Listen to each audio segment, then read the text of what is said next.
اگلی جو شرط ہے عام طور پہ جو لکھی جاتی ہے، جس سے اثر پذیری زیادہ ہوتی ہے دعاؤں کی، کہ عمل بھی اگر کوئی کر رہے ہیں، عملیات کر رہے ہیں، دعائیں کر رہے ہیں، تو کوشش یہ کریں کہ وہ کم خوراک اور کم خواب ہو. یعنی بہت زیادہ کھانے والا یا بہت زیادہ سونے والا، ان افراد یہ خود بھی ظاہر ہے لگتا ہے کہ یہ لوگ ذرا بہت جو اتنے زیادہ خوراک جن کی زیادہ ہو یا جو سوتے بہت زیادہ ہوں، یہ عمومی طور پہ کہ لاپرواہی کی بھی ایک علامت سمجھی جاتی. تو دیکھیے حضرت عیسیٰ نے ایک جملہ ارشاد فرمایا تھا، روایت میں آیا ہے کہ اے جناب یعقوب کی اولاد، زیادہ کھایا نہ کرو، کیونکہ زیادہ کھانے والا زیادہ سوتا ہے. جب زیادہ سوتا ہے تو وہ کم نمازیں پڑھتا ہے، اور جو کم نمازیں پڑھتا ہے خدا کے نزدیک اسے غافل لوگوں میں شمار کیا جاتا ہے. میں نے کہا نا کہ اس سے پہلے کہ وہ ایک لیزینس اس کی طبیعت میں آ جاتی ہے، یعنی پھر وہ جب عبادات بھی اس کی کم ہو جاتی ہیں، نمازیں جب وہ کم پڑھتا ہے تو وہ دعائیں بھی کم کرتا ہے. اس قسم کے افراد عام طور پر ان چیزوں سے غافل ہوتے چلے جاتے ہیں. بس ہم و غم ان کا پیٹ بھرنا ہے، پیٹ بھرنا ہے، خالی کرنا ہے، پھر خالی کرنا ہے اس وجہ سے کہ دوبارہ بھرنا ہے، دوبارہ بھرنا یوں ہے کہ پھر خالی کرنا ہے. تو یہ ایک سلسلہ چلتا رہتا ہے. ان کی رغبت دعاؤں کے اندر بھی کم ہوتی ہے، عبادات میں بھی کم ہوتی ہے. اور ایک ویسے فزیکل بھی دیکھیں، ہر وقت پیٹ بھرا رہے گا تو سارا بلڈ سپلائی آپ کے ایبڈومن پیٹ کی طرف ہو جاتی ہے، دماغ کی طرف خون کی سپلائی کم ہوتی ہے. ویسے ہی غنودگی، نیند، یہ سب کچھ اور لیزینس اس میں آتی رہے گی. ہر وقت چاہے گا کہ بس میں لیٹا سوتا رہوں. تو ایسا شخص دعاؤں سے بھی غافل ہو جاتا ہے. تو کم خوراک ہو، کم سونے والا ہو، کیونکہ پیغمبر اکرم صلی اللہ علیہ وآلہ وسلم وہ فرماتے ہیں کہ پیٹ بھر کے کھانا نہ کھایا کرو، یعنی کچھ انسان گنجائش چھوڑ دے، ورنہ تمہارے دلوں سے معرفت کا نور بجھ جائے گا. بہت زیادہ پرخوری کی، ویسے تو مباح چیز ہے، لیکن کچھ مباح ایسے بھی ہیں جو بعض اوقات حرام کاموں کا بھی پیش خیمہ بن جاتے ہیں. اس کی بہت ساری علماء مثال دیتے ہیں. مثلا رات کو دیر تک جاگنا، ٹھیک ہے آپ کی مرضی جاگتے رہیں، یہ کیسا مباح کام ہے، لیکن حرام کا پیش خیمہ بن سکتا ہے. آپ کی نماز فجر قضا ہو سکتی ہے. آپ کو اگلے دن روزہ رکھنا ہے، اتنی دیر سے سوئے کہ پھر سحری کے وقت آنکھ نہیں کھلی، فجر کے بعد آنکھ کھل رہی ہے.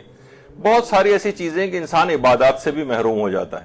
تو نور معرفت بجھ جاتا ہے زیادہ پرخوری کرنے سے. تو کچھ نہ کچھ گنجائش باقی رکھنی چاہیے. اور یہ بھی روایات میں کہا گیا کہ اسراف کی ایک قسم یہ بھی کہ انسان ہر اس چیز کو کھائے جسے کھانے کو اس کا دل چاہے. اب ظاہر ہے آپ دیکھتے ہیں کہ وہ پرانا زمانہ کبھی ہوتا تھا کہ بس ایک وقت میں، ہمیں یاد پڑتا ہے ایک گھر میں ایک کھانا بس پکا کرتا تھا، بس وہی آپ کو پسند ہو یا نہ ہو کھانا پڑتا تھا وہی. اب یہ ہے کہ 3 4 5 فریج بھی بھرے ہوئے ہیں، اتنی انواع اقسام کی کثرت ہو گئی ہے کہ انسان تھوڑا تھوڑا بھی اگر ہر چیز سے کھائے تو بھی وہ اس سے بہت زیادہ ہو جاتا ہے، جو عمومی طور پر کوئی ایک خوراک اگر وہ کھاتا تو اس سے کم ہی کھاتا. وہ ہر وہ چیز جسے بس کھانے، ظاہر ہے ایک سے ایک اچھی چیزیں موجود ہیں، یہ بھی کھا لوں، وہ بھی کھا لوں، وہ کھا لوں. تو اسراف کی ایک قسم کو یہ بھی شمار کیا گیا ہے. ہر وہ چیز کھائے جس کو دل چاہے، جو نظر آ رہی ہے وہ چیز وہ کھا رہا ہے اور استعمال کر رہا ہے. تو ان چیزوں کا اصل میں بہت خیال رکھنا ہوتا ہے. جب ہی روایات میں یہ بات آئی ہے کہ جب پیٹ مباح چیزوں سے بھر جاتا ہے تو دل بہتری سے اندھا ہو جاتا ہے. تو یہ وہی سب چیزیں نتائج اپنے ظاہر کرتی ہیں. عبادات میں رغبت نہیں ہوگی، اور دعا بھی کیونکہ عبادات کی ایک قسم ہے، اس میں بھی اس کی رغبت کم ہو جاتی ہے. تو بہرحال اب کیونکہ اتنا زیادہ وقت نہیں ہے کہ یہ زیادہ کھانا، زیادہ سونا، یہ دونوں نقصان دہ چیزیں ہیں، اور یہ انسان کے اخلاق کو بھی اس لحاظ سے اگر یہ کثرت کے ساتھ ہو جائیں، اعتدال سے ہٹ جائیں، تو یہ اس کو بھی متاثر کرتی ہیں چیزیں. اچھا اب دیکھیے کہ زیادہ کھانے کے نقصانات ایک یہ بھی کہ انسان میں سنگ دلی اور خواہشات نفسانی کا ایک ہیجان ہوتا ہے، اور پھر اس کی عبادات کی طرف سے لامحالہ اس کی توجہ ہٹتی. جتنی اس میں سنگ دلی پیدا ہوگی، یہ دوسروں کی بھی امداد کم کرے گا، دوسروں بھی کم کام آئے گا.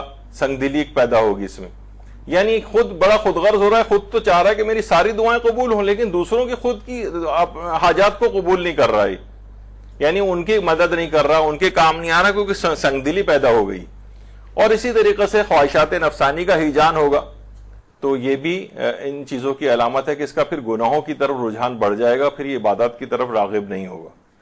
تو بہت ساری دیکھیے اس طرح کی چیزیں ایسی ہیں کہ یہ اعضاء و جوارے جو ہیں اطاعت میں جو ہے وہ سست ہو جاتے ہیں، اور کان جو ہیں وہ واعظ و نصیحت سے جو بہرے ہو جاتے ہیں، یعنی پھر وہ نصیحت کو بھی قبول نہیں کرتے.